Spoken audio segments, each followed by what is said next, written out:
Hey folks, Sam Basu here from Una Platform. So you may have heard the hype. Modern developers are increasingly doing a lot more things in command line. You can have the power of all of AI agentic workflows right in your terminal, and GitHub Copilot CLI can help elevate your productivity. So if you are doing modern .NET cross-platform development, let's take a look at how you get started with Una Platform and GitHub Copilot CLI. Let's get into it. So first up, if you are new to this, do a search. You will likely end up on this page. This is all about GitHub Copilot and how you can get started. This is essentially a command line tool. So it doesn't matter what OS that you are on, Windows, Mac OS, Linux, it's all the same, right? It's going to run in your terminal. So they have a pretty easy way to get started. So essentially follow the guidelines here and install. So the easiest way is obviously an npm install. And once you have it, it's a command line tool. You can just launch it with Copilot. The WAC login essentially authenticates you with GitHub and your account, and then you're off and running. So this is GitHub Copilot, and we'll take a look at how this can help with your .NET development. So speaking of .NET, hopefully you folks are using Uno Platform. This is for all things cross-platform. So modern .NET apps that just simply run everywhere. You start from a shared code base of C# and XAML, and you get to write an app that runs everywhere: iOS, Android for mobile, Windows, Mac OS or Linux for desktop, and web browsers through WebAssembly. So single code base runs everywhere, but we also bring a lot of design and AI tools to really elevate your productivity and how you're building your apps. And we want to be really agnostic as to how you build it, what tools that you build with. So if you are ready to get started, the obvious place to start would be documentation, right? And if I go into our getting started guides here, if I look at the setup, we again try to give you a lot of choices. So bring your tools on any OS, any IDE, and any AI agentic workflows that you want to use.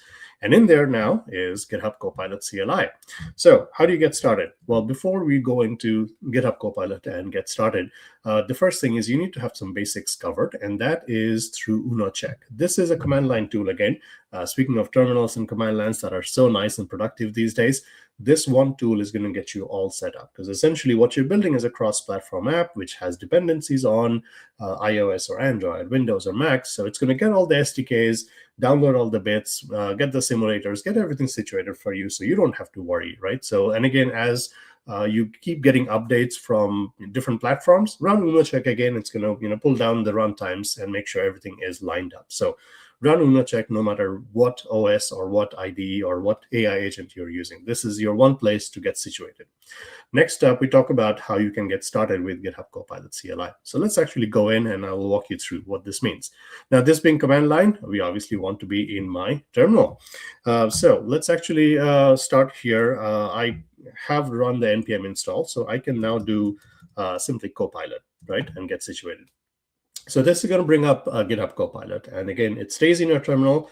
No one's saying that you cannot look at your ID while you're building, but for quicker flows, like you just want to pull down a GitHub repo, you want to fix an issue, maybe even autonomously, and submit a PR. You can look at all the code, but let your terminal and command line tools take a first step, because it's that much quicker. A terminal process is cheap, so you can run multiple of these together in parallel. So GitHub Copilot comes up and it's going to ask you like, hey, do you trust this folder? Can I actually make some changes? And again, you can remember this once and just do it only once. So now it's up and running, right? So I have already logged in. So once you do WAC login, it's going to ask you for your GitHub account credentials and do a two-factor authentication, and then you're in. Now, if you have used anything from Microsoft, like an IDE, like Visual Studio or VS Code, you have already been using GitHub Copilot, right? It's the similar experience. So let me actually pull up VS Code here.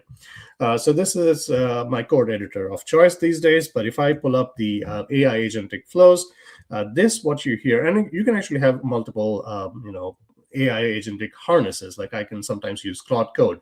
But when I go into the regular chat, this is actually GitHub Copilot, right, that I'm using. So in here, I have my mode in which my AI agent is working. I have my choice of AI models that I want to use: the GPT models, the Opus models, Sonnet models, Codex models, all of that based on whichever thing that I'm doing that works the best with whichever AI model suits me the best. So I can have all of that. So essentially, when I do a whack command, that's essentially a way for me to look at all the slash commands. So in here, I can actually do model.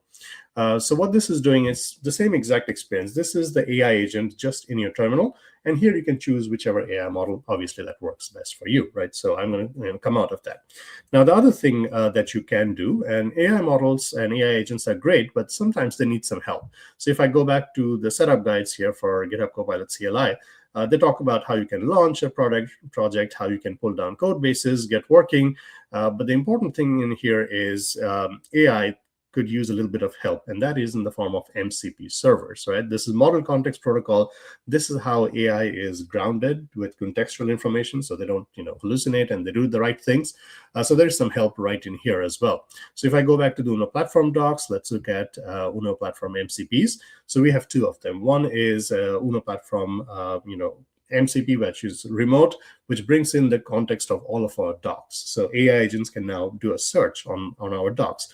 They can fetch multiple pages. They can initialize themselves with best practices.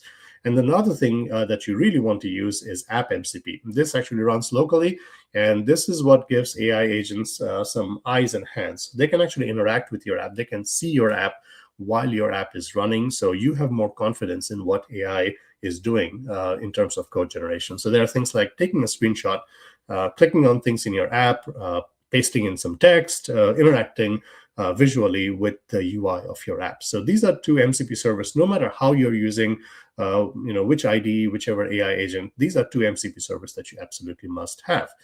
So let's go back to the setup guides here and go back to GitHub Copilot CLI. And we mentioned a couple of things in here. This is how you register those MCP servers. So there is not much to it. So if I just do a whack MCP, this is where you can see, I can see my MCP servers, I can add, delete, and so on. So if I did an add, if I go in here, it's asking you, like, how exactly do you want that MCP server to be added? So this is where we have the docs. This is the first one, just name it Uno, point it to this URL. So I'm going to name it Uno, point it to the URL, and be done with it. The second one runs local, so we name it Uno-app. And then for the command, this is a .NET command. It's running Uno dev server to kind of bring up things so your code and your app can stay in sync with some design tooling on top. So add those two things, and then you'll be off and running on your own. So I already have those things, and if I look at the list of my MCP servers, you can see that it's showing me those two things, right? So Uno and Uno MCP. Now, keep in mind, this second one sometimes depends on some tooling chain, right? So I'm already in a folder which has an Uno platform app. So sometimes that Uno app, the second MCP might not come online until you're in a folder that actually has an Uno platform app, right? So it makes sense. So I already have those things wired up. If you are, again, starting new, you could always talk to your command line AI agent, just as you do with another fellow developer. So I could say, do you have Uno platform project templates? Right. So at this point, I'm asking it to say, hey, look at .NET projects. Now it's thinking. Now it's in an interactive mode, so it's going to ask you for everything. So here it actually finds that I have a MCP tool, and again, it's not going to keep asking you this over and over again. So I can just approve this once for the running session. So it's trying to check to say, hey, what tools that you have. So it's saying, hey, I have a .NET new Uno app. I can create a new Uno app for you. I have multiple templates installed, so I can get started. Right. So I already have that, so I'm not going to create a new project. So I already have this project here, which I did a .NET new Uno app on, and that is sitting right here. Let's go into my code, and let's look at my Uno Copilot. So this essentially is a Uno platform project, just a Hello World default project, right? But again, if I do a whack MCP, I do have those two MCP servers, waiting and working with AI agents. And again, if you do not remember these commands, you can always ask in English. So let's just say, do you have access to Uno platform MCP tools? Right? So we're asking Copilot CLI here, what can you do? So it's going to come back and say, hey, look, I have all of these tools. So I'm not going to run blind. I have access to Uno platform docs, search, and fetch. I can get runtime information about your running app. I can take screenshots. I have all of these app interactivity pieces. I'm all set, ready to go. So this being a Hello World Uno app, again, I can open this up in my IDE, or I can just run entirely in terminal.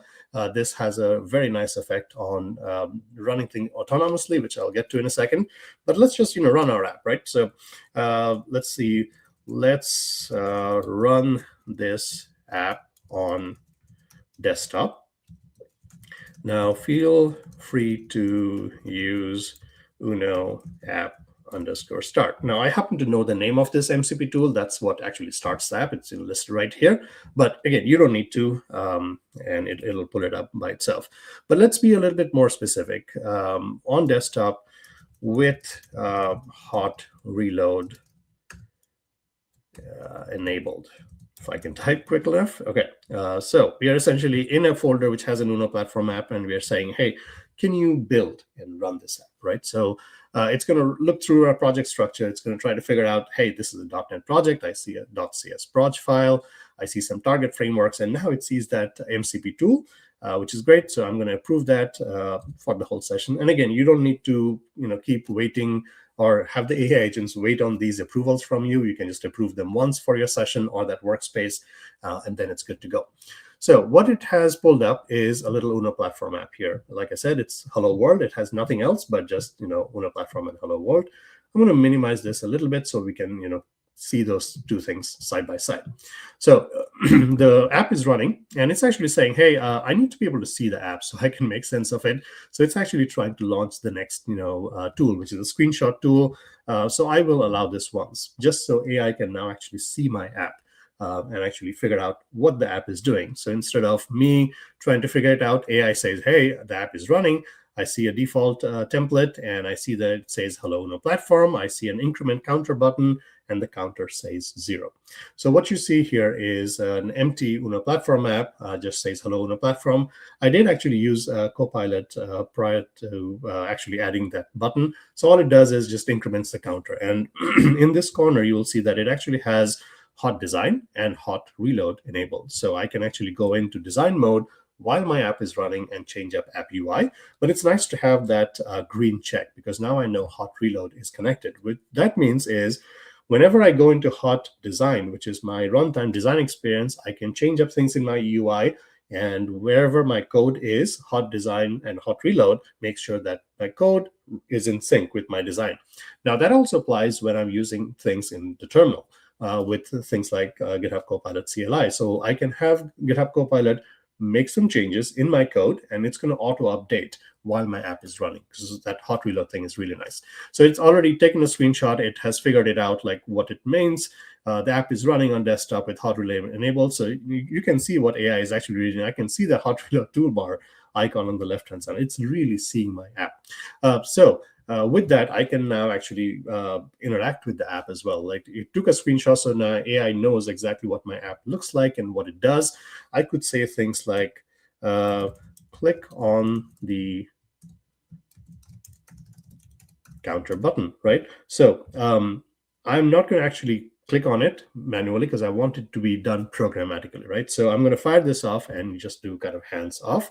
So you'll see what it's trying to do. It's trying to get the visual snapshot. So I do have to come in and actually hit yes on that. Hands off again. And it's trying to figure out what's the default action that I can take on a UI element. So I'm going to hit enter again. And you already see that the counter has gone up by 1, right? So what it has done is, I gave it very little. I just said counter button, right? I didn't say anything else. But it figured out that this is kind of what I meant, the increment counter button, right? So it clicked on that. The counter incremented to 1. The click worked successfully. So essentially, it clicked on that thing programmatically and incremented the counter, right? And all along, you can see like it's using, this is the model that's it's using, and how many requirements or premium requests I have left, and so on. So this is great. I can now actually type in more things with AI. I can ask it to make code changes while my app is running. And keep in mind, at any point, I can just click into hot design here. And what that does is brings my app into a design mode. I also have an AI agent here, so I can ask it to make more UI changes. I can go into interactive mode, in which case I can click away and I can really interact with my app, or I can get into design mode, and now I can click in, I can select individual elements. I have all of my toolbox to drag and drop my UI. And at any point that I don't need any more design help, I can click on that hot design fire icon, and the whole thing goes away, and I'm back to my running app UI. So this is a great way in which I can work simultaneously, where I'm just in my terminal and I'm working away on my Uno platform app UI, right? So all of this is enabled because Copilot CLI has support for the latest MCP tools. I can use whichever AI model of my choice that I want to use. And with those two MCP servers, I can actually be grounded in how AI agents work with Uno platform. So we looked at some interactivity. Let's do one with some docs.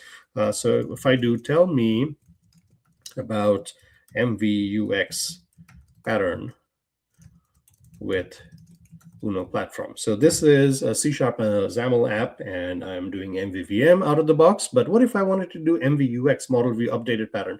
So you can see that it's now not running blind. It does a docs search, and it's thinking that it has found something that could be helpful to reply to my query. So I'm going to hit yes to that. So now it's actually doing a docs fetch. So it's finding a couple of documentation, and it's giving me some answers. Like, here is model view update extended. This is how it applies to Uno platform dev, and here's how you can get started. It tells me more things about commands and pagination and messaging patterns, so which is nice, and I can go ahead and implement things here. Now, what is nice about this whole Copilot experience are a couple of things. So first up, I'm going to show you this here. If I go into switch and tab, notice the thing down here at the bottom. Now it's in plan mode. I can switch into a couple of different modes. The one that I really like is autopilot, right? So what this does is, like, so far what you have seen the experience is AI agents get to work, and then they stop at every decision point to say, hey, should I do this? Do you approve the use of this tool? Is it okay for me to make some code changes? Autopilot is a little bit hands-off. So if you have used things like Claude Code or Cursor, they have autopilot modes. They have other ways to loop things like Ralph Wiggum loops with Claude Code. This is a similar idea, but just done with GitHub Copilot and done really well. So if I go back to my browser here, not that browser, to Chrome, you can see what autopilot essentially is. So you switch up your mode, and then you are essentially doing hands-off automation. So this is where what you tell AI agents matters. You can't just say, make my app UI beautiful, right? It doesn't mean anything. It's subjective. So as long as you give it concrete things that it can actually test. So you could say, make sure my button does this, right? And with those MCP tools, it can actually verify that your UI or interactive things actually do what you're asking it to do. So what you can do is you can batch up a lot of those commands, and you can go kind of hands-off and say, don't keep asking me, only come back to me once you're completely done with the task that I'm doing. So that is the benefit of autopilot mode, and it's enabled by default, or you can switch up the mode and get into it easily with GitHub Copilot CLI. So one other thing that I wanted to show you is, once I am done working with GitHub Copilot thing, here's the nice thing. I can hit Control-C and come back here again. What GitHub Copilot CLI does very well is it actually remembers your session. So here it's actually telling you, hey, Copilot-resume, and it gives you a GUID here. So I can actually go back and keep working on that same context window that I was working on, where I was trying to click on things, get some documentation help, so I can resume that. Another nice thing is, like, if you are willing to mix and match things, so maybe GitHub Copilot CLI is really good for those automation things in terminal. You want to quickly get in, make some code changes, fire off a PR request, and see what AI agents do for you. While for more elaborate coding sessions, you actually want to get into your IDE and do stuff. This actually syncs very nicely back and forth. So now if I go back to, let's say, VS Code, and I'm going to open up that very folder that I was working on. And let's go into GitHub or Uno Copilot. That was my app. And if I open this up, let's make things a little bigger. So you can actually see the code now. Again, it's no different here than what I would manually write. This was essentially what Copilot wrote for me. So that was my main page.xaml. So you can see, like, I had a button, and I had a hello world text. And then in my main view model, I essentially had a relay command, so I could click the counter button and the counter went up. Very simple code. But what you see here is if I go into GitHub Copilot now, it actually remembers the things that you're doing in GitHub Copilot CLI. So let's look up this chat here. And you will notice that it's doing exactly the same things that we just did in Copilot CLI. I asked it about project templates, and then I asked about MCP tools. And it listed all of the MCP tools. And I said, let's run this on desktop with hot reload enabled, use the MCP tools, click on the counter button, tell me about MVUX. So this is exactly the chat that we just had with GitHub Copilot CLI in my terminal. So what is nice about this is you really get to mix and match, right? Get the best of both worlds. Maybe you want to be in your IDE for involved coding sessions. Maybe you want to be in your terminal for autonomous sessions with AI agents where you just fire off a request and the AI agent spins off, goes off, and does the thing that you're wanting to come back and responds with whatever it has done. So a lot of choice here for developers, but I just wanted to show you what this looks like, this experience. This is GitHub Copilot CLI. Works with any type of development, but works particularly well with .NET development. And that's because with Uno Platform, we can take your .NET apps cross-platform, and we can give you an easy way to get started with Copilot CLI. We are giving AI agents some of that contextual expertise that they need with MCP tools, so they have eyes and hands, so they can be more grounded in our docs. They can have more interactivity with your apps while your app is running. So when you fire off those commands like build me an app that looks like this screenshot, you have more confidence in what AI is going to generate, because you can actually have the AI agents test the very app. It's one thing to generate code. It's a different thing to actually test the app UI to make sure it's functional. So you have more confidence that AI is not just going to generate code, but also use some of the MCP tools to validate and test UI functionality. So go to town, have fun with GitHub Copilot CLI. I think it's beautiful that you can have all of this experience right in your terminal, no matter what OS you are using, Windows, Mac OS, or Linux. It's the same experience. And here at Uno Platform, we want to enable that. So use GitHub Copilot CLI from any OS. Feel free to jump into IDEs as your need change throughout the day as your workflows change. But terminal is fantastic for you to spin off multiple of these GitHub Copilot sessions. It's just a terminal session, so you can spin off 4 or 5 of these things and have them autonomously work on things, which is very fun to kind of elevate your developer productivity, right? So that's it. But go have fun with GitHub Copilot CLI and build .NET cross-platform apps with Uno Platform. We can't wait to see what you built. And thanks a lot for watching.